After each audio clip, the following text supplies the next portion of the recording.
Hello, welcome back to my channel where I talk about all things planning, journaling and stationaries.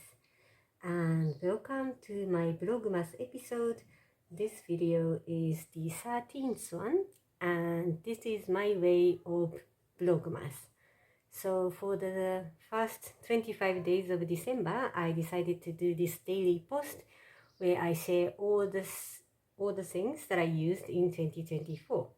Oh, by the way, bungu means stationaries in Japanese. When I was thinking about nice term to use for this 25 days challenge, I wanted to call it like planner-mas or journal-mas, but I'll be talking more generally, not just planners or journals. So then I was thinking stationary-mas, and stationary-mas sounds very, very long words. Yes, I came up with this bungu-mas. Bungu is, like I said, Japanese word meaning stationaries. So here we are on the 13th day. And today I want to talk about this Traveler's Notebook Kyoto edition. I have been sharing this in my YouTube channel a lot. So if you have followed along for some time, you have definitely seen it.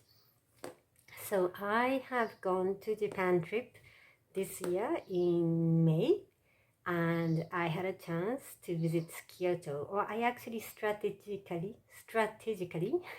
planned a short trip to Kyoto when I was in that part of Japan, because I really wanted to visit Traveler's Factory Kyoto. Having seen multiple videos and many photos of that beautiful space, I really wanted to visit. And at that time, I was not so big fan of Traveler's Notebook's standard size. I did start the year using Traveler's Notebook passport size, but yeah, I have seen this on here and there, and I've been very curious about the space and this limited edition, so I wanted to go there. And I am so happy with what I got. So this is a Traveler's Factory Kyoto edition with all the Kyoto related things. The leather itself is blue leather. I know Traveler's company has simple blue one, so basically it's the same blue one with this pink gold pretty decorations. And until I actually got to Traveler's Kyoto Factory, I was kind of debating, okay, I want either the Traveler's Kyoto version or the Narita version, which is a brown cover with a Mount Fuji at the bottom, which is also pretty. But when I actually saw this at the store, there was no question asked. So yes, I have got this one. I have actually did a video when I did visit the place, so if you're curious about the actual place, please I will put the link in the description box below. But yeah, it was like some kind of magical experience. I don't know if you have visited one of the Traveler's Factory. It's something very interesting. Like the atmosphere is created nicely, and I can see everyone's excited to be there. Not that we communicate with people around us, but like the stamp section is always very exciting, and yeah, it was such a gorgeous experience. So like I said, I was not using Traveler's Notebook standard size for very long time, but having seen this, I had to find a way to use it a lot because originally when I got it, it was just so soft and like fresh out of the package, to some extent that like I really did not want to touch it, like being afraid of scratching it here and there. But on the other hand, the beauty of Traveler's Notebook is to get it nicely damaged and, you know, get life together. So I started it as like a small side project note in June, where I put my book log, and I also had a reflection book in June. But then in July, I really wanted to use this, so I decided to do a July one book July in Traveler's Notebook. It was a good experience. I did some video documenting every 10 days. So yeah, if you're curious about using this as a planner, that's something you can also visit.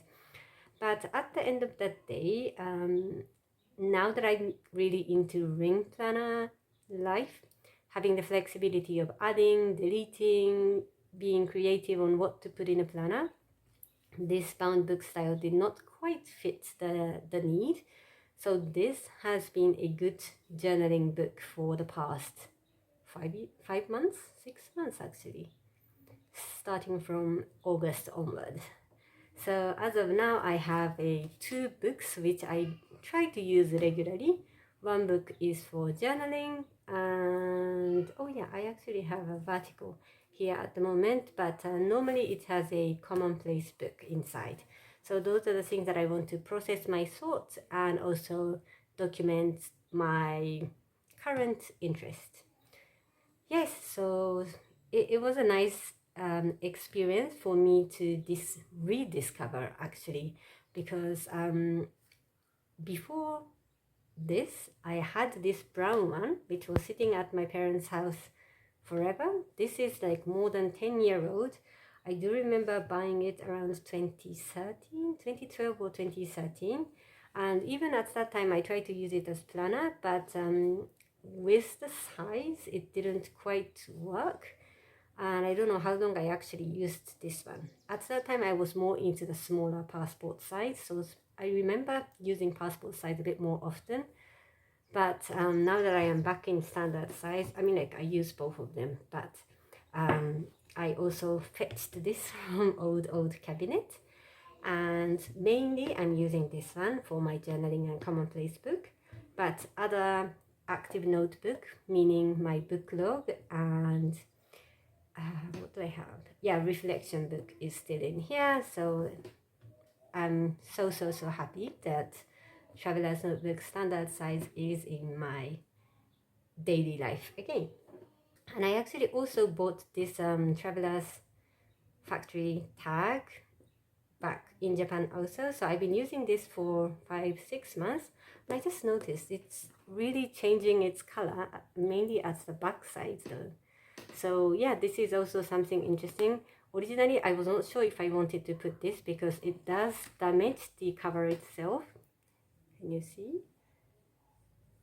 But yeah, I do like this charm itself, and I thought it's so pretty, so it is here all the time, and it does get bounced by inside my bag or some, it is part of aging with the leather situation. So yes, it's been 6 months, 7 months that I've been really enjoying this. This is not like my main book that I touch every day, but still this is a great companion of my capturing my day-to-day and my thoughts and rambling about planners. So yes, I highly recommend. To be honest, standard size is quite big compared to passport size, and if you put multiple books it does get heavy, so I don't really recommend using this as like an everyday carry planner personally.